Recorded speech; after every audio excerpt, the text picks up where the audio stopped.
Demand draft કાઢવાનો રહેશે. તમે કેશ લઈ આવો બધા એક સાથે એક દિવસે બેંકમાં જઈ ત્યાં જમા કરાવો એટલે ડિમાન્ડ ડ્રાફ્ટ કાઢી નાખશો. એક્ઝામ ફીસ છે. હા, એક્ઝામ ફીસ જ છે ને, ડીડી કરાવવાનો છે. દેખાવ તમે 2000 છે કે તમને મને ખબર નથી.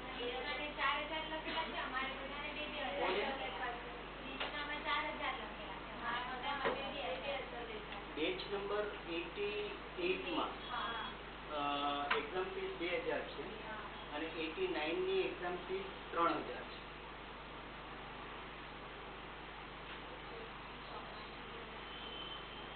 એટલે જે બેચ 88 માં છે એ લોકોએ 2000 નો ડીડી કરાવવાનો છે. 89 માં છે એમને 3000 નો અને 90 માં આવશે એમનું 4000 છે. ફીસના batch wise fees structure change થતું હશે.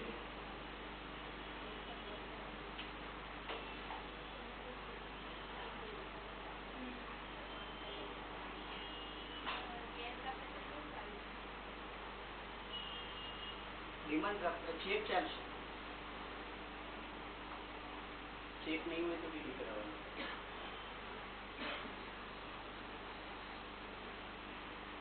11:30 વાગે અહીંયા બાજુમાં જ બેંકમાં એવું હોય તો કોઈને સાથે મોકલો. અનિલભાઈને કે એવું જ કરો ને, એવું કરો.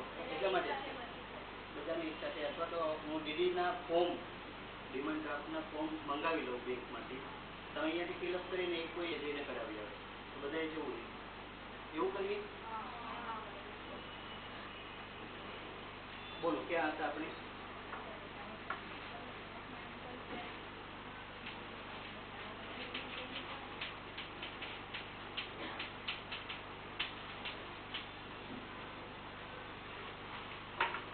ફિઝિકલ અને મેન્ટલ બે હેલ્થની ચર્ચા કરી આપણે.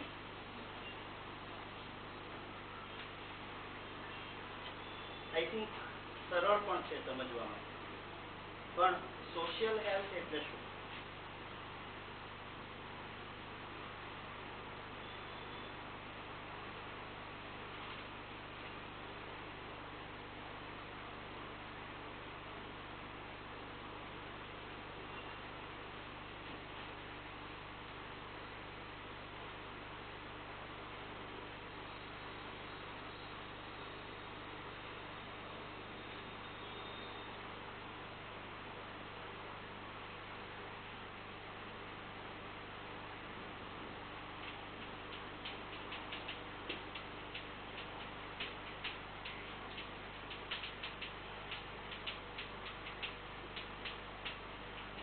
જે રીતે ફિઝિકલ હેલ્થમાં મેં જણાવ્યું, it is related with anatomy and physiology. Mental health related with psychology, જેમાં આપણે ઇમોશન્સ અને ફિલિંગ અને બિહેવિયરની વાત કરી. એ જ રીતે sociology social health is related with what? Sociology. Social એટલે શું? Related with society. C, there are two things, community and society. આ બે ડેફિનેશન આપણે લઈ લેવી જરૂરી છે. What is community? કોમ્યુનિટી કોને કહેવાય? કોમ્યુનિટીને ગુજરાતી કરીશું તો સમુદાય કહીએ, અને સમુદાય એટલે સમૂહ, બરાબર. અને આને કહેશું સમાજ. સમાજ એટલે પણ સમૂહ. લગભગ બે ને જો તમે બ્રોડ વાત કરો છો તો કોમ્યુનિટી અને સોસાયટી બેનો મિનિંગ શું થાય? Group of people. Group of people. સોસાયટીનો મતલબ પણ શું થશે? Group of people. Then where is the difference? Group of people એટલે લોકોનો સમૂહ. તમે બધા બેસેલા છો તો તમે સોસાયટીનો ભાગ ગણાવો, હા કે ના? તમારા બધાની કોમન આઈડેન્ટિટી શું? એક સરખી ઓળખ કઈ? You all are girls. એટલે એ ગર્લ્સની કેટેગરીમાં હું નહીં આવું. સમાજની વાત કરું છું ત્યારે તમે અને હું બધા આવું છું, હા કે ના? પણ you are girls, I am not a girl. Then girl is became community. Fine. બીજી કોઈ એક ઓળખ તમારી સરખી? You all are nurses. I am not a nurse. એટલે તમારી કોમ્યુનિટી કઈ?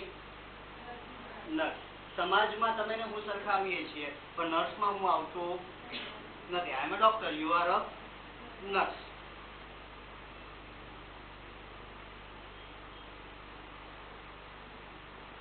મેડિકલ ફિલ્ડમાં તમે અને હું બધા આવીએ. હા, મેડિકલ ફિલ્ડની કોમ્યુનિટી લઈશ ત્યારે તમે અને હું ભેગા આવી જશું. પણ મેડિકલ ફિલ્ડમાં પાછો કોમ્યુનિટી પાર્ટીશન કરી અને હું નર્સિંગમાં જઈશ તો તમે એકલા આવશો, હું નહીં આવું. એટલે community is a group of people having common identity. Common એટલે સરખી, સામાન્ય, આઈડેન્ટિટી એટલે એક સરખી ઓળખ ધરાવતા લોકોનો સમૂહ એટલે કોમ્યુનિટી. શેના આધારે લેશો તમે? એજના આધારે. યુવાનો, વૃદ્ધો, બાળકો, અલગ અલગ કોમ્યુનિટી આવશે. જેન્ડરના આધારે સ્ત્રી, પુરુષ અને ટ્રાન્સજેન્ડર. ધર્મના આધારે તમે કયો ધર્મનું પાલન કરો છો? હિન્દુ, મુસ્લિમ, ક્રિશ્ચન. નેશનાલિટીના આધારે ઇન્ડિયન, પાકિસ્તાની, શ્રીલંકન, અમેરિકન. તમારા વિસ્તારના આધારે સુરત જિલ્લાવાળા, નવસારી જિલ્લાવાળા, મહેસાણા વાળા, અમદાવાદી, સુરતી, કાઠિયાવાડી. અલગ અલગ ભાગ શેના આધારે પડે છે? અચ્છા, ટાઈપ ઓફ ધ રેસિડેન્સ. બંગલાવાળા, ફ્લેટવાળા, ઝૂંપડાવાળા. જરૂરી ખરું એ? હા, એન્વાયરમેન્ટલ ફેક્ટર જોવાના રહેશે. દાખલા તરીકે સ્લમ એરિયામાં રહેતા લોકો અને સોસાયટી એરિયામાં રહેતા લોકો, તો એ બેવની હેલ્થની રિક્વાયરમેન્ટ અલગ અલગ રહેશે, હેલ્થની કન્ડિશન અલગ અલગ. સમજ પડે છે બેનો? બરાબર. Type of the location. Urban અને રૂરલ. અર્બન એટલે શહેરી વિસ્તાર અને રૂરલ એટલે ગ્રામ્ય વિસ્તાર. રૂરલ એરિયા હશે ત્યાં હેલ્થની ફેસિલિટીઝ કમ્પેર ટુ અર્બન કેવી હોય? ઓછી હોય. એટલે અર્બન, ટાઉન, ટાઉન એટલે નગર, અને રૂરલ, રૂરલ એટલે ગ્રામ્ય વિસ્તાર. તો અલગ અલગ વિસ્તારના આધારે, જ્ઞાતિના આધારે, ધર્મના આધારે, ઉંમરના આધારે, લોકાલિટીના આધારે અલગ અલગ અલગ અલગ કોમ્યુનિટી હોય છે. એ બધી કોમ્યુનિટી ભેગી થઈ અને શું બનાવે છે? Society. Society is the group of people જેની અંદર different types of the community will be added. Nursing માટે પેલા એક શબ્દ વપરાતો હતો, પબ્લિક હેલ્થ નર્સ. PHN કહેવાતું પેલા. તમારા માટે પેલો શબ્દ કયો વપરાતો હતો? PHN, public health nurse. Public એટલે કોણ? સોસાયટી. જેને પછી આગળ જઈ અને વધારે પર્ટિક્યુલર કર્યો અને પછીથી શબ્દ વાપરવામાં આવે છે હવે CHN, કોમ્યુનિટી હેલ્થ નર્સ. દાખલા તરીકે જ્યારે હું પબ્લિક હેલ્થની વાત કરું છું ત્યારે હું સમાજના દરેક હિસ્સાની વાત કરીશ. દાખલા તરીકે કોઈ એક પ્રેગ્નન્ટ વુમન છે, એની મેડિસિનની રિક્વાયરમેન્ટ અલગ હોય. પ્રેગ્નન્ટ વુમન છે એમની ન્યુટ્રિશનની રિક્વાયરમેન્ટ અલગ હોય. એટલે એક પ્રેગ્નન્ટ વુમનની કેર લો છો અને એક સામાન્ય સ્ત્રીની કેર લો છો, એ બેઉમાં ફરક પડશે ખરો? જ્યારે તમે પબ્લિક હેલ્થ નર્સ છો ત્યારે તમારા માટે પેશન્ટ એક સરખા છે બધા. જ્યારે તમે CHN થઈ જાઓ છો ત્યારે તમારા માટે પ્રેગ્નન્ટ વુમન અલગ થઈ જાય અને રેગ્યુલર વુમન અલગ થઈ જાય, બાળક અલગ થઈ જાય અને યુવાન અને વૃદ્ધ અલગ થઈ જાય. સમજો છો તમે? કન્સેપ્ટ સમજો છો તમે? એટલે કોમ્યુનિટી હેલ્થ નર્સિંગ શબ્દ શા માટે આવ્યો? કોમ્યુનિટી હેલ્થ નર્સિંગ શબ્દ એટલા માટે આવ્યો બીકોઝ એની અંદર તમે સોસાયટીના અલગ અલગ હિસ્સાને પોતપોતાની જરૂરિયાત મુજબ તમે હેલ્થની રિક્વાયરમેન્ટ ફૂલફિલ કરો છો. વેલ, આ બે શબ્દો સમજાઈ ગયા હોય તો હું સોશિયલ હેલ્થ પર જઉં. ક્લિયર બેવ? આ એટલું લખી લો પેલા, કોમ્યુનિટી એટલે શું અને સોસાયટી એટલે શું.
વ્યક્તિની સામાજિક તંદુરસ્તી એટલે શું? It is related with sociology, અથવા તો બીજા અર્થમાં કહું, ગુજરાતીમાં એની કેરેક્ટરિસ્ટિક આપણે દર વખતે જે રીતે અગાઉ લખી છે એ રીતે interpersonal relationship.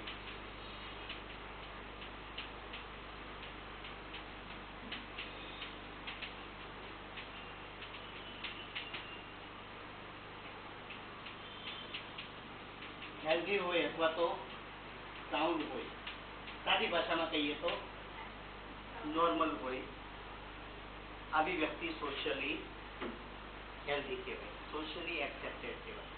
Interpersonal relationship is what? મારા અને તમારી વચ્ચેના સંબંધો, મારા અને મારી સ્ટાફ વચ્ચેના સંબંધો, મારા અને મારા જુનિયર સ્ટાફ વચ્ચેના સંબંધો, મારા અને મારા પડોશી વચ્ચેના સંબંધો, મારા અને મારા રિલેટિવ વચ્ચેના સંબંધો. રિલેશન કયા કયા હોય? રિલેશનના પ્રકાર કહી શકો તમે મને?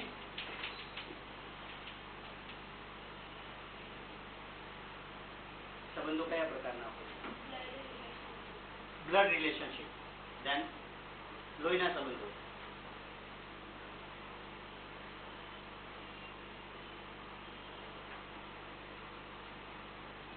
ધેન નેબર્સ, ફ્રેન્ડ, પડોશીઓ, જેની સાથે લોહીના સંબંધો નથી, જે સંબંધો સોશિયલી તમે બનાવેલા છે. બરાબર, મારો કોઈ મિત્ર છે તો મારા મિત્ર સાથે મારા લોહીના સંબંધો નથી, છતાં પણ એ ઘણી વખત લોહીના સંબંધો કામ ના કરે એનાથી પણ સારું સંબંધ મેન્ટેન કરતો હોય, એટલે સોશિયલ રિલેશનશિપ. અને ત્રીજા પ્રોફેશનલ રિલેશનશિપ. પ્રોફેશનલ એટલે વ્યવસાયિક સંબંધો, જ્યાં તમે કામ કરો છો, તમારા પેશન્ટ છે એમની સાથે તમારો સંબંધ કયો છે? Professional relationship. તમારે ડોક્ટર, તમે જ્યાં કામ કરો છો બાકીના સાથી કર્મચારીઓ એમની સાથેનો સંબંધ કયો હશે? So let me part it in 3 category. એકને હું શું કહું છું?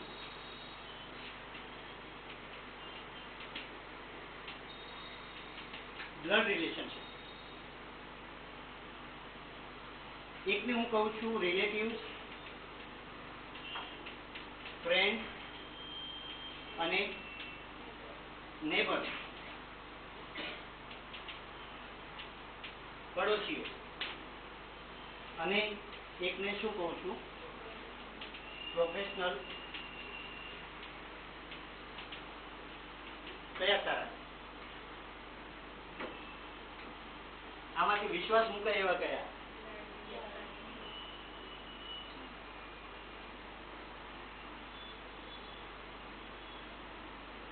કયા સંબંધ ઉપર વિશ્વાસ મૂકી શકાય?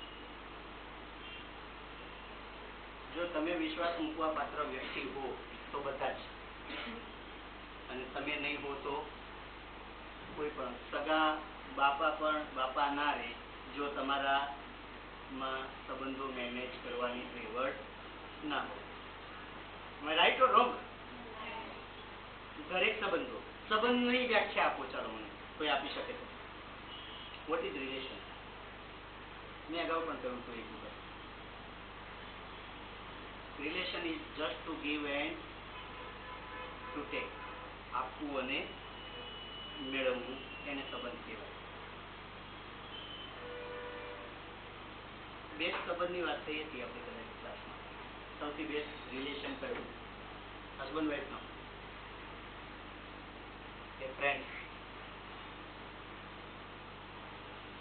આજે બધા કન્ફ્યુઝ છો ભાઈ, કે મૂડ ખરાબ છે બધાનો. બિસ્કિટ ખાધી કોઈએ? શાંતિ મેડમનું લેક્ચર હતું, કારણ ગુસ્સો કરીને તો નહીં ગયા હોય. ગુસ્સો કરીને ગયા છે તો મૂડ કેમ ખરાબ છે બધાનો? You just tell me, best relationship કયો તમારા માટે?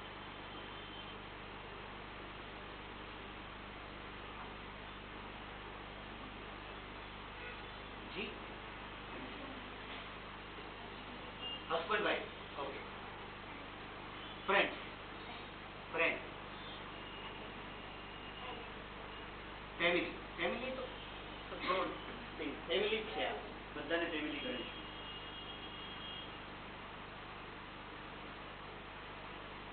ફેમિલીમાં પર્ટિક્યુલર એક શબ્દ,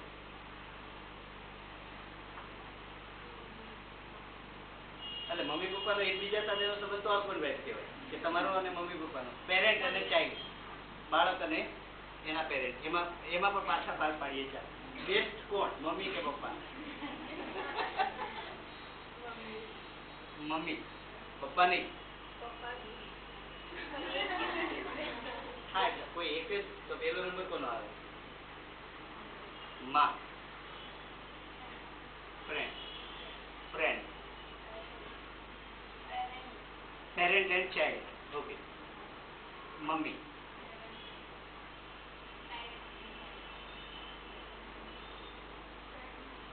friend.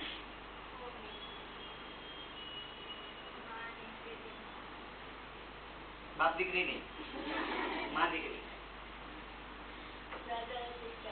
brother and sister, they are best friends always.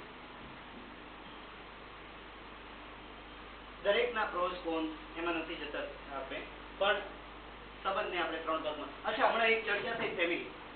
Can you give me the definition of family please? Family એટલે શું? સોશિયોલોજીની ભાષામાં કુટુંબ એટલે શું?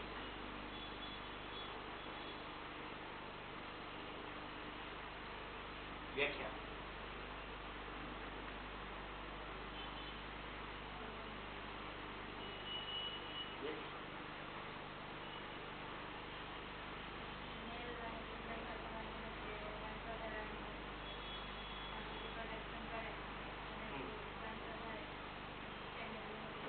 ઓકે, એક્ઝેક્ટલી તમે જે કહો છો એ ડેફિનેશનમાં જાવ છે. એક છત નીચે રહેતા, એક પ્રિમાઇસીસમાં રહેતા, લોહીના સંબંધોથી જોડાયેલા લોકો, જેમાં પુરુષ અને સ્ત્રી મેટિંગ કરી અને પોતાના વંશ વધારા માટે બાળકોની પ્રજોત્પત્તિ કરે છે. એટલે પુરુષ, સ્ત્રી અને એના ડાઉન ઓર્ડર્સની અંદર એના બાળકો બધા ભેગા થઈ અને એક છત નીચે રહેતા હોય. એમાં એક વ્યક્તિ હેડ ઓફ ધ ફેમિલી તરીકે ફરજ બજાવતો હોય મોટા ભાગે, અને પોતપોતાની જવાબદારીઓનું દરેકે એક ભાગ પાડેલા હોય. ફોર એક્ઝામ્પલ, મેલ મેમ્બર છે એ એવું જવાબદારી સ્વીકારે કે હું અર્નિંગ મેમ્બર છું, હું પૈસા કમાઈને લાવીશ. ફિમેલ મેમ્બર છે તે એવું કહેશે કે હું બાળકોનું ધ્યાન રાખીશ અને ઘર સાચવીશ. તો આ રીતની આખી જે વ્યવસ્થા ઊભી થાય એને શું કહીએ છીએ આપણે? Family. Family is a group of people residing under one roof and the male and female member of the family are mating to reproduce. Simple. એક છત નીચે રહેતા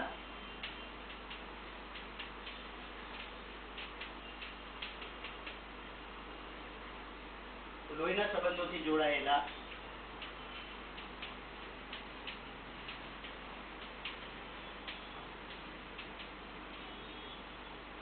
લોકોનું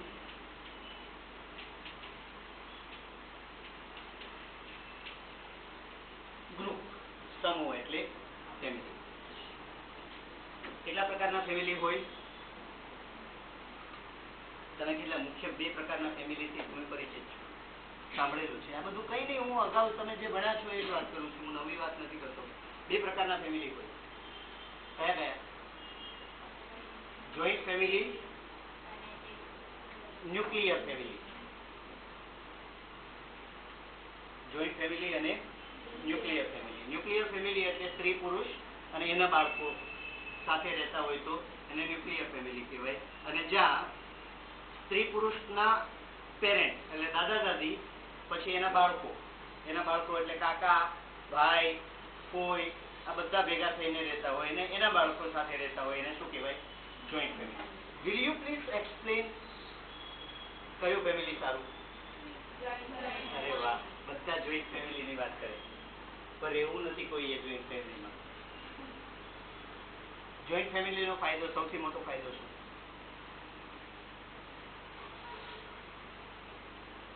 જોઈન્ટ ફેમિલીનો સૌથી મોટો ફાયદો એ છે કે આખા ગ્રુપમાં કોઈ એક કે બે વ્યક્તિ જો થોડી નબળી હોય તો એની નબળાઈ જોઈન્ટ ફેમિલીમાં ઢંકાઈ જાય. દાખલા તરીકે 4 ભાઈ ભેગા રહે છે, 4 ભાઈમાંથી એક ભાઈ એવો છે કે જે આવકમાં, અભ્યાસમાં એમાં થોડો કેવો છે? વીક છે. તો બાકીના 3 ભાઈઓનો સપોર્ટ એને મળવાથી એ ભાઈનું ઘર ચાલી જશે, એ સેફ ફીલ કરશે. Safety is the very important aspect for the family. ફેમિલીનો મૂળ ઉદ્દેશ, આપણી જે કુટુંબ પ્રથા છે આપણા સોસાયટીની, એનો મૂળ ઉદ્દેશ સેફ્ટી છે.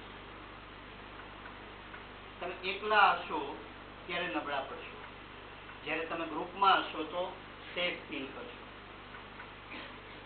જોઈન્ટ ફેમિલીનો બીજો બેનિફિટ શું થાય? ટાસ્ક ડિસ્ટ્રીબ્યુશન થઈ જશે, કામની વહેંચણી થઈ જશે. જેને જે કામ, મારો એક મિત્ર છે જોઈન્ટ ફેમિલીમાં જ, હજુ 4 ભાઈનો પરિવાર છે, એ લોકો જોઈન્ટ ફેમિલીમાં જ રહે. એ લોકો 4 ભાઈએ છે ને હિસાબ, 4 ભાઈ અને 4 ભાભીએ, એના બાળકો પણ મોટા થઈ ગયા, કોલેજ કરે છે અત્યારે, તો પણ એ લોકોએ બહુ સરસ રીતે એને કામ વહેંચી દીધેલું છે કે ભાઈ એજ્યુકેશન રિલેટેડ કામગીરી હોય તો સૌથી નાનો મારો જે મિત્ર છે એ જ જુએ. એના પોતાના છોકરા, એના મોટા ભાઈના બાળકો, એ બધાનું એડમિશન કરાવવાનું, કઈ સ્કૂલમાં ભણાવવાના, એના પપ્પાને એટલે એના મોટા ભાઈના દીકરાના રિઝલ્ટ બાબત એના મોટા ભાઈને નહીં ખબર હોય, એ ડિપાર્ટમેન્ટ કોનો? કાકાનો. એક ભાઈ છે એને આખું સામાજિક વ્યવસ્થાનું કામ જોઈ લીધેલું, એટલે કુટુંબમાં કોઈના ઘરે સારા ખરાબ પ્રસંગ હોય તો ત્યાં જવાનું, ઉડામણી લઈ જવાની ને ગિફ્ટ લાવવાની ને વગેરે વગેરે વગેરે છે. તો એ કામ એક ભાઈ જોયા કરે. એક ભાઈ છે તો એ ઘરની 4 પરિવાર માટેનું મટીરિયલ લાવવાનું અને આખા વર્ષના ઘઉં ભરવા અને વગેરે વગેરે જે કંઈ કામગીરી આવતી હોય તો ત્રીજા એક ભાઈ જુએ. તો આનાથી શું થાય? કામગીરી આખી વહેંચાય છે. આના ફાયદા સાથે ગેરફાયદો શું? ગેરફાયદો એ થશે કે જે વીક પર્સન છે એ કાયમ વીક જ રહેશે, કારણ કે એને સેફ્ટી તો મળે છે, એ પોતે જાતે કોઈ ચેલેન્જ લેવા માટે તૈયાર થશે અને એ જાતે આગળ આવી અને રિયાલિસ્ટિક જે કે સોસાયટીની બાકીની જે ચેલેન્જીસ છે એ જોઈ શકશે. તમને લેંગ્વેજ સમજાય છે મારી જે હું વાત કરું છું? સમજ પડે છે? સો જોઈન્ટ ફેમિલીના બેનિફિટ વધારે છે, ડ્રોબેક, નુકસાન ખરું જોઈન્ટ ફેમિલીનું? એક તો મેં બતાવ્યું, કયું? તમે જાતે ફિલ્ડમાં, હું મારો નાનો ભાઈ છે એને બહુ કેર કરું, હું એને કશે જવા જ નહીં દઉં. ઘણા કુટુંબમાં આવું થતું હોય છે, પિતા બધે દોડ્યા કરતા હોય, છોકરાઓને જવાબદારી સોંપે જ નહીં, અને પિતા ઓચિંતાના ક્યારેક એક્સપાયર થઈ જાય તો સીધી એક સાથે બધી જવાબદારી છોકરા પર આવી જાય. ક્યારેય એને જોયું જ ના હોય, બધું ચેલેન્જીસ ના જોયું હોય. આટે દાલ કા ભાવ માલુમ નહીં હોતા. અને ઓચિંતાનું અર્નિંગ આવી જાય, ફેમિલી મેનેજ કરવાનું આવી જાય, સોશિયલ રિલેશનશીપ મેનેજ કરવાના આવી જાય. એટલે જોઈન્ટ ફેમિલીનો ડ્રોબેક એ થાય કે જો પ્રોપરલી વર્ક ડિસ્ટ્રીબ્યુટ ના થયેલું હોય તો ન્યુક્લિયર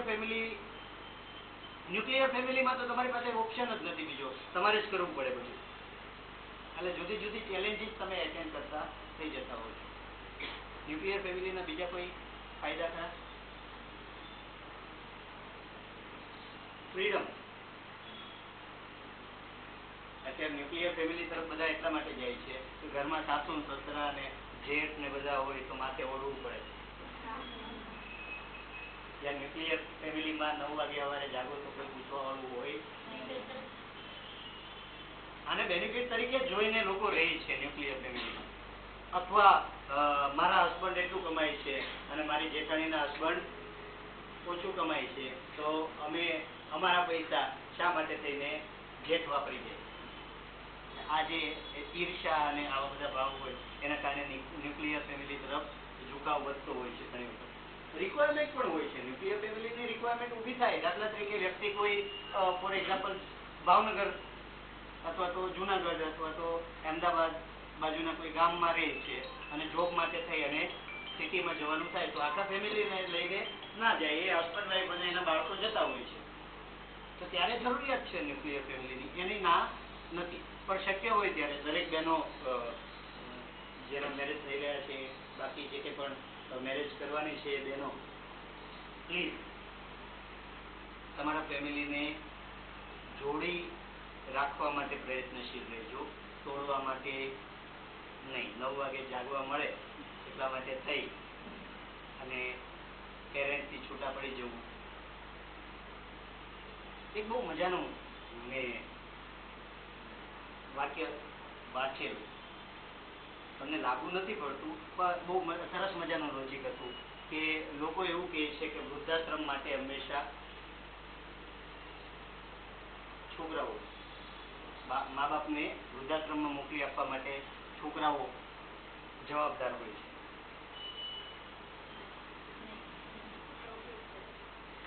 છોકરી જવાબદાર હોય છે એવું નથી કીધું.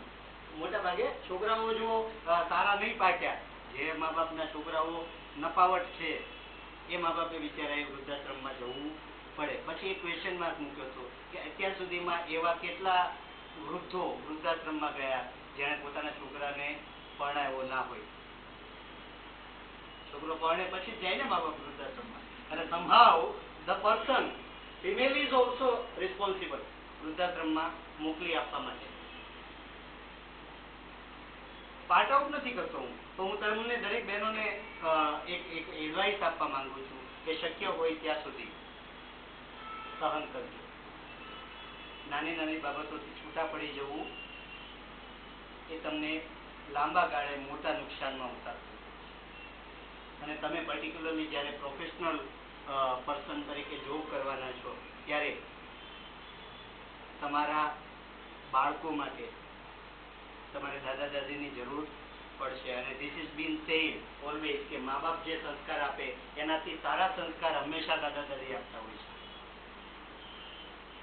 મા બાપ જેટલો પ્રેમ આપી શકે એનાથી વધારે પ્રેમ ગ્રાન્ડ પેરેન્ટ આપતા હોય છે હંમેશા. ભવિષ્યમાં સહન કરતા શીખજો, ભવિષ્યમાં થાય એટલું મેનેજ કરતા શીખજો, પણ તમારા ફેમિલીને શક્ય હોય ત્યાં સુધી કેવું રાખશો? ઇન્ટેક્ટ રાખશો, તૂટે નહીં એની કાળજી લેશો. લખી લેશો જરા.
4 हेल्थ पूरी करता 1 वीक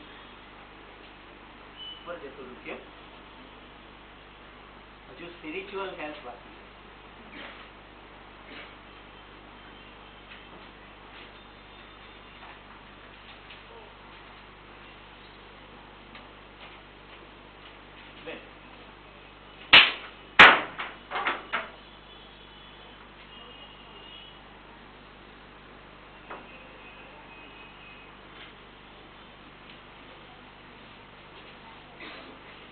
સોશિયલી હેલ્ધી પર્સન એને કહેવાય જે વ્યક્તિના ઇન્ટરપર્સનલ રિલેશનશિપ કેવા છે નોર્મલ છે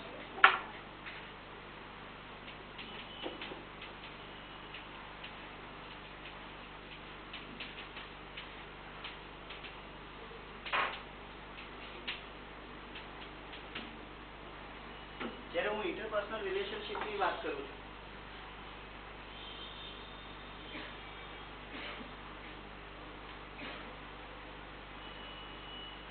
ત્યારે એની અંદર ઇમોશન્સ આવશે હંમેશા કારણ કે કોઈ પણ રિલેશનશિપની ચર્ચા કરીએ ત્યારે it is related with the emotional bonding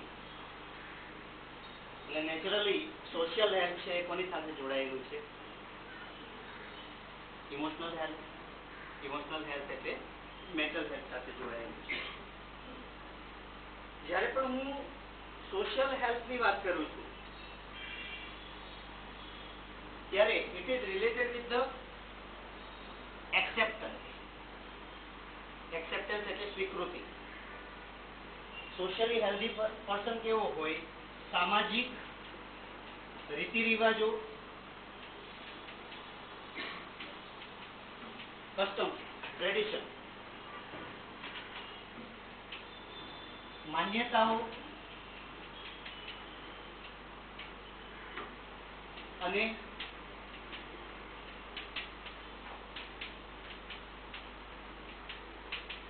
માન આપે અથવા તો પાલન કરે બે બધામાં પાલન કરે એવું નથી લખ્યું મેં એટલીસ્ટ માન આપે દાખલા તરીકે અજાન થાય તો તમારામાંથી દરેક બહેનો માથા ઉપર ચૂંદડી નહીં મૂકે માથે નહીં ઓઢે શા માટે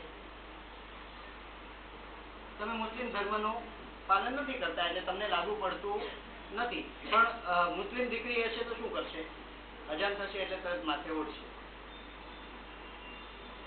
જરૂર નથી તમે પાલન કરો પણ જે માથે ઓઢે છે જે તે વ્યક્તિની ધાર્મિક માન્યતા છે એ માન્યતાને માન આપવાની જવાબદારી તમારી ખરી અને કોઈ માથે ઓઢે છે તો તમે હસી ના શકો અથવા તો માથે ઓઢે છે તો તમે એને રોકી ના શકો મારે ત્યાં કોઈ મુસ્લિમ બિરાદર કામ કરે છે અથવા મુસ્લિમ દીકરી કામ કરે જે રમજાન હોય અને એ એવું કે સર મારે રમજાન છે એટલે નમાજ માટે 5 મિનિટ જોઈએ છે તો મારે આપવી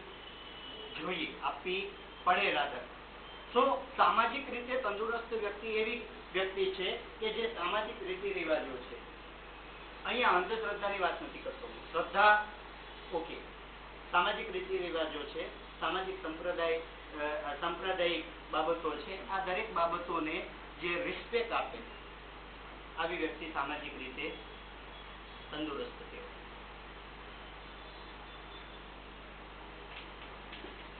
સમાજના નિયમોનું પાલન કરે સામાજિક તંદુરસ્ત વ્યક્તિ એવી હશે કે જે સામાજિક નિયમો છે સામાજિક નિયમોની સાથે કાયદાકીય બાબતો પણ આવી જશે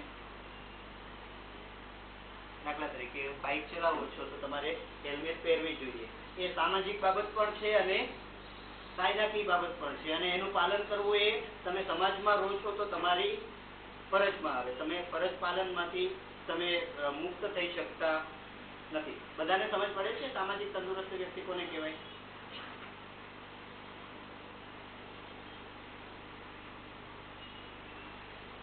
સામાજિક તંદુરસ્ત વ્યક્તિ છે સામાજિક રીતે તંદુરસ્ત વ્યક્તિ છે એની રહેણી કરણી નિયમોનું પાલન કરે એ રીતે થઈ ગયું જેનું વ્યક્તિત્વ ઇન્ટરપર્સનલ રિલેશનશિપમાં જેનું વ્યક્તિત્વ વ્યક્તિત્વમાં આંતરિક અને બાહ્ય દેખાવ સમાજને અનુરૂપ હોય અને અનુકૂળ હોય. બીજા અર્થમાં કહું તો એ ન્યુસન્સ ક્રિએટ કરનાર વ્યક્તિ હોવી જોઈએ નહીં. દાખલા તરીકે કોઈ એક વ્યક્તિ દારૂ પી અને જાહેરમાં ગાળાગાળી કરે છે. આવી વ્યક્તિ સામાજિક રીતે તંદુરસ્ત છે? ક્રિમિનલ ઓફેન્સ ગણાતો હોય કે નહીં ગણાતો હોય બીજા નંબરની વસ્તુ છે. પણ સમાજમાં શાંતિ જળવાઈ રહે, સમાજમાં એક સહિષ્ણુતા જળવાઈ રહે. તમારા પેરેન્ટે તમને અહીંયા ભણવા માટે મોકલ્યા છે. હવે ઓચિંતાનું એક આખું ગ્રુપ આવે અને જેમ તેમ બધી તોડફોડ કરી નાખે અને આડેધડ બધું ફેંકી દે. કોમ્યુનલ વાયોલન્સ થયું ફોર એક્ઝામ્પલ, ધર્મના નામે કે જ્ઞાતિના નામે કે અનામતના નામે કે કોઈ પણ સંપ્રદાયના નામે કે કોઈ પણ રીતે બસો સળગાવી દી. તમારા પેરેન્ટ તમને અહીંયા મોકલી શકશે? નહીં મોકલી શકે. શા માટે? સમાજ તંદુરસ્ત નથી. જેનો સમાજ તંદુરસ્ત ના હોય, જે સમાજ ની સામાજિક તંદુરસ્તી યોગ્ય ના હોય, એ સમાજ શિક્ષિત બની શકે નહીં. એ સમાજ સંગઠિત રહી શકે નહીં. એ સમાજ પ્રગતિ કરી શકે નહીં. એટલે ઓવરઓલ હેલ્થની જ્યારે વાત કરું છું ત્યારે સોશિયલ હેલ્થ ખૂબ જ અગત્યનો ભાગ છે. You can not do anything like તમે તમારી મરજીથી ગમે એમ કરી શકો. તમે સમાજનો એક હિસ્સો છો. સમાજની બાઉન્ડ્રીની બહાર તમે જઈ શકો નહીં. જવું જોઈએ પણ નહીં.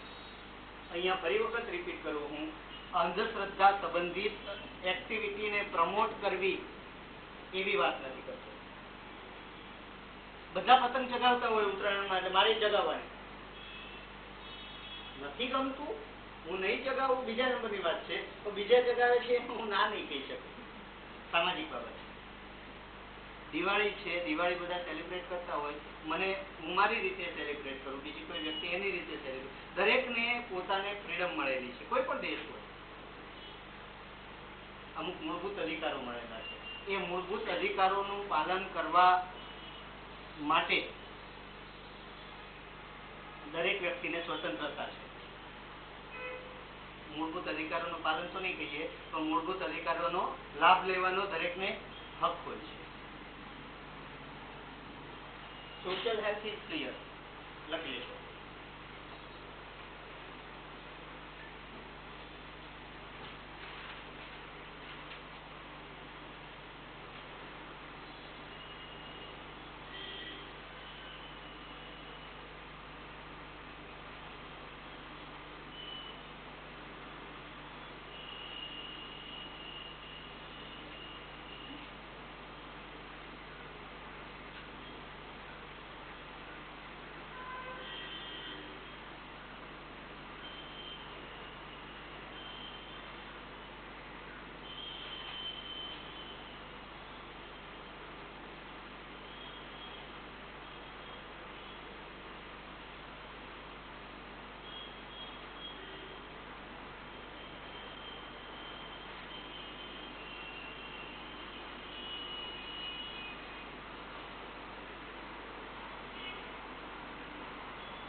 નેક્સ્ટ ચોથો કન્સેપ્ટ જે ઇન્ડિયામાં ખૂબ જ અગત્યનો છે અને વેસ્ટર્ન કન્ટ્રીઝમાં પણ હવે હેલ્થ રિલેટેડ બાબતોમાં અને પૂરતું વેઇટેજ આપવામાં આવે છે. સ્પિરિચ્યુઅલ હેલ્થ, આધ્યાત્મિક તંદુરસ્તી.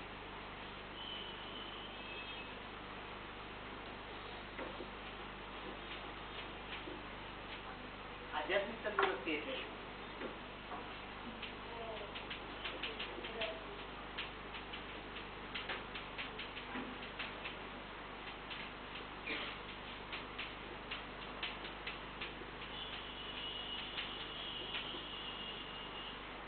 ઈશ્વર સાથે જોડાયેલી બાબત છે. અને આધ્યાત્મિક શબ્દ આવે એટલે તરત જ ભગવાન ને વચ્ચે લાવીને મૂકી દઈએ. સારી બાબત, કશો વાંધો નહીં. અહીંયા આધ્યાત્મિકતાને હું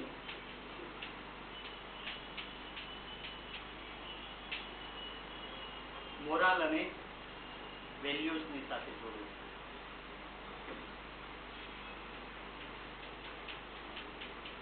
નૈતિકતા, વેલ્યુને શું કહીએ? વેલ્યુનું ગુજરાતી નહીં, મહત્વ નહીં, પણ વેલ્યુઝ કલ્ચર એટલે સંસ્કૃતિ. કલ્ચરલ વેલ્યુઝ કહીએ ને એટલે સાંસ્કૃતિક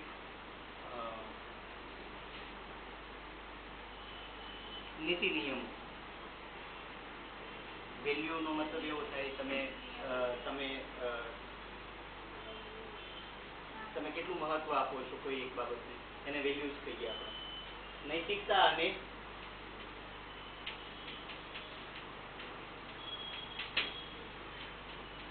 spirituality is all about being a good person. Spirituality is all about being a person who should be ideally doing all the good tasks. સમાજમાં જે વ્યક્તિ ખરાબ કામ નથી કરતું એવી વ્યક્તિ બનવું એટલે આધ્યાત્મિક તંદુરસ્તી. દાખલા તરીકે ક્લાસમાં તમે એકલા છો, નાનું એવું માથી ઝાડુ પોતા કરવા આવ્યા છે ને, માથી આપણે એમની સાથે નાનું બેબી છે, કદાચ જોયું હોય તો 1.5-2 વર્ષની બેબી હશે, કદાચ 2 વર્ષની બેબી છે, એને બહુ જાજી ખબર પડતી નથી. એના હાથમાં 500ની નોટ છે. એ છોકરી એકલી રમે છે, આજુબાજુ કેમેરા નથી. તમે એ 500 રૂપિયા લઈ લો તો કોઈને ખબર પડવાની નથી. તો એ 500 રૂપિયા તમે લેશો? ના, બહુ ડાયા. અચ્છા, 500 રૂપિયાની તમારે જરૂર ખરી મળતા હોય તો? હા કે ના? હા, ઓફકોર્સ પૈસાની તો જરૂર હોય જ ને. તમે પૈસા રસ્તામાં કશે 500 રૂપિયા પડેલા મળ્યા હોય તો તમે લઈ લો કે ના લઈ લો? લઈ લો, બરાબર. અચ્છા, કોઈ ચાલુ જાય છે અને એના ખિસ્સામાંથી પડતા તમે જોયા તો શું કરો? એને ચાલુ જવા દેવાનું ને ફરી થોડી વાર આપણે પેલા 500 પગ દબાવીને ઉભા રહી જવાનું, થોડી વાર જતું રહે ત્યાં સુધી.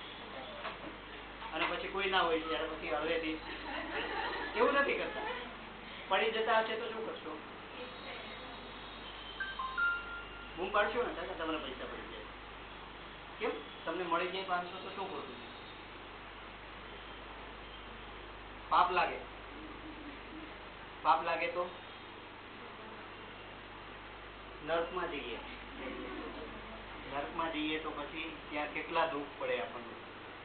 એટલા માટે કરો છો? નહીં, આપણને પહેલેથી સમજાવેલું છે કે બેટા આ વસ્તુ સારી કહેવાય અને આ વસ્તુ ખોટી કહેવાય. ખોટી બાબત એક રિલેટિવ બાબત છે. ખોટી બાબત એટલે દરેક વ્યક્તિએ સારું અને ખરાબની વ્યાખ્યા અલગ અલગ હોય. નહીં તો ચોરી થાય જ નહીં. આખા સમાજમાં જો ચોરી કરવી એ ખોટી બાબત જ ગણાતી હોય તો કોઈ પણ વ્યક્તિ ચોરી કરે જ નહીં. ચોર જયારે ચોરી કરે ત્યારે એને નથી ખબર કે એ ખોટું કરે છે? ખબર હોય છે કે નહીં? છતાં શા માટે કરે છે? કારણ કે એ સ્પિરિચ્યુઅલી હેલ્ધી નથી. એ સ્પિરિચ્યુઅલી એ વ્યક્તિ કેવી છે? બીમાર છે. આ જે નાની બેબી જેની પાસેથી તમે પૈસા લઈ લેશો તો એ કોઈને ફરિયાદ કરવાની નથી. તમને 500 રૂપિયા મળી જવાના છે, છતાં પણ તમે એવું કરશો નહીં. શા માટે? ભગવાનનો ડર લાગે? હા. વ્યક્તિ સ્પિરિચ્યુઅલી હેલ્ધી રહે એટલા માટે આપણા પૂર્વજોએ ભગવાન નામની વ્યક્તિ ને આની અંદર ઇન્વોલ્વ કરી દીધી, પાપ અને પુણ્યને ઇન્વોલ્વ કરી દીધું. સારું ખરાબ, સાચું ખોટું, કર્મનો સિદ્ધાંત એમાં હું અત્યારે પડતો નથી. પણ જો હું કોઈ એવું કામ કરીશ કે જે કામ અયોગ્ય છે, તો એની મને ભવિષ્યમાં સજા મળશે, અને એ સજા હું જે પાપ કરું છું એનાથી પણ મોટી હશે. એટલા માટે મારે પાપનું કામ કરવું જોઈએ નહીં. આ આપણી સામાજિક માન્યતાના કારણે આપણા સમાજના વ્યક્તિ, મોટા ભાગના વ્યક્તિ, ભગવાનથી તો ડર એવું નથી કહેતા આપણે ઘણી વખત, એટલા માટે થઈને આધ્યાત્મિક રીતે વ્યક્તિ ડરના કારણે અમુક તંદુરસ્ત હોય છે અને અમુક સંસ્કારથી તંદુરસ્ત હોય છે. નાના હોઈએ ત્યારથી આપણને જે વેલ્યુઝ, કલ્ચરલ વેલ્યુઝ શીખવવામાં આવી હોય. મહાન ગ્રંથો છે આપણી પાસે, મહાભારત, રામાયણ, શ્રીમદ ભગવદ ગીતા, પુરાણે શરીફ, બાઇબલ, બધાની અંદર આપણને શીખવવામાં આવ્યું છે. they are basically health guide. એટલા ધાર્મિક ગ્રંથો છે એ બધા બેસિકલી હેલ્થ ગાઈડ છે, જે આપણને આધ્યાત્મિક રીતે તંદુરસ્ત રહેતા શીખવે છે. તમે મને એક જોઈએ, શાકભાજી લેવા જાઓ અને 15 રૂપિયાનું શાકભાજી થયું હોય, 50 રૂપિયાની નોટ આપો તમે, શાકભાજી વાળા કાકા 85 રૂપિયા તમને પાછા આપે, તો 50 પાછા આપી દેશો કે ફટાફટ ત્યાંથી થેલી લઈને નીકળી જશો? હિંમત નહીં કરે કોઈ જવાબ આપવાની. કેટલી બહેનો એવી છે કે એ યાદ કરીને આપી દેશે, નહીં આ ખોટા ઉપરના 50 આપી દીધા છે. શરમમાં બધા આપી શકે. ક્યારેય કોઈનું બૂચ માર્યું જ નથી. એટલા બધા સારા છો બધા. કદાચ તમે સારા છો ને એટલા માટે જ વ્હાઈટ એપ્રોન પહેરીને બેઠા છો. કોઈનું લઈ લેવાથી આપણું વધતું નથી. અને આ જે વેલ્યુઝ છે એ વેલ્યુઝ સમાજને હેલ્ધી રાખે છે. હવે તમે સમજી શકો કદાચ આધ્યાત્મિક તંદુરસ્તી છે એ કોની સાથે સંકળાયેલી છે? સમાજ સાથે સંકળાયેલી છે. સામાજિક તંદુરસ્તી છે, ઇન્ટરપર્સનલ રિલેશનશિપ, એ કોની સાથે સંકળાયેલું છે? મેન્ટલ હેલ્થ સાથે સંકળાયેલું, માનસિક તંદુરસ્તી સાથે સંકળાયેલું છે. અને માનસિક તંદુરસ્તી એ અલ્ટિમેટલી કોની સાથે સંકળાયેલી છે? શારીરિક, ફિઝિકલ હેલ્થ સાથે. એટલે ચાર હેલ્થ ભેગી થાય ત્યારે એક વ્યક્તિને આપણે સંપૂર્ણપણે તંદુરસ્ત વ્યક્તિ કહી શકીએ. 7, 8, 10 વર્ષની નાનકડી દીકરી છે, એ દીકરી ઉપર રેપ કરે કોઈ, રેપિસ્ટ, વારંવાર સાંભળ્યા કરતા હોઈએ છીએ. આવી વ્યક્તિ ને તમે હેલ્ધી કહેશો કે અનહેલ્ધી? ક્રિમિનલ તો છે જ, બરાબર છે, એને જે સજા જે થવાની હોય એ, અને શું થવી જોઈએ સજા? ફાંસી. એનાથી નીચે કઈ ઓપ્શન જ નથી, કઈ વિચારવાનું જ ના હોય. અને ફાંસીથી ગંભીર કોઈ સજા થતી હોય તો એ થવી જોઈએ. હા, બરાબર. આવો જે શેતાન હોય એવી વ્યક્તિ સાથે જે ખરાબમાં ખરાબ સજા થતી હોય એ થવી જોઈએ. બટ આ વ્યક્તિને તમે મેડિકલ સાયન્સ પોઈન્ટ ઓફ વ્યૂથી તપાસો તમે, તો આ વ્યક્તિ તમને હેલ્ધી લાગે છે કે અનહેલ્ધી લાગે છે? ફિઝિકલ, મેન્ટલ, સોશિયલ અને સ્પિરિચ્યુઅલ. સ્પિરિચ્યુઅલી હેલ્ધી છે કે અનહેલ્ધી? અનહેલ્ધી, ઓબ્વિયસ, બરાબર. સામાજિક રીતે આ વ્યક્તિ માનસિક રીતે વિકૃત નહીં હોય તો આવું બધું કરશે નહીં. એટલે તમે કોઈ પણ વ્યક્તિની હેલ્થના પેરામીટરની વાત કરો છો ત્યારે ફક્ત શારીરિક તંદુરસ્તીને લઈને ચાલશો. Now I think it is clear to all of you કે તંદુરસ્તીનો મતલબ ફક્ત શારીરિક રીતે સક્ષમ હોવું કે શારીરિક રીતે કોઈ રોગ ના હોય એને લેતા નથી, પણ માનસિકતા પણ અંદર આવી જાય છે, સામાજિક બાબતો પણ આવી જાય છે, આધ્યાત્મિક બાબતો પણ આવી જાય છે. નૈતિકતા અને નીતિ નિયમો should believe in high self. આધ્યાત્મિક રીતે તંદુરસ્ત વ્યક્તિ છે એને પોતાનામાં ઈશ્વર છે એવો ભાવ હોવો જોઈએ. અહીંયા સર્વશક્તિમાન શબ્દ વાપરું છું હું, ઈશ્વર શબ્દ નથી વાપરતો.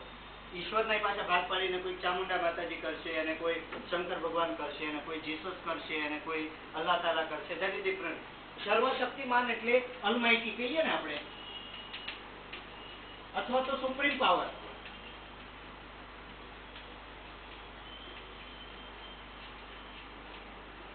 સર્વશક્તિમાન કોઈક એવું ચાલક બળ છે કે જે સમસ્ત વિશ્વને ચલાવે છે, એનામાં વિશ્વાસ ધરાવતો હોય.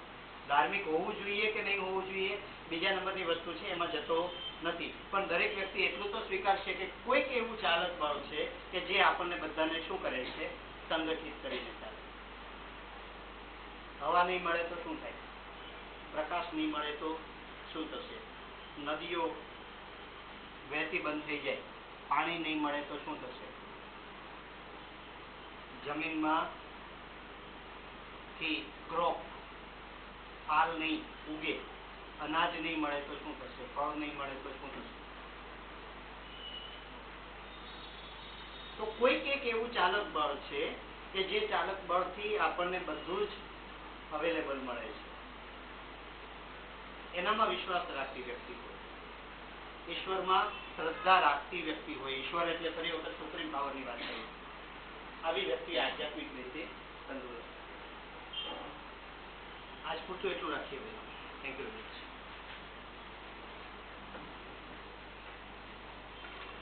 તમને બુક મળી છે કોમ્યુનિટીની? મને કાલે બતાવજો ને.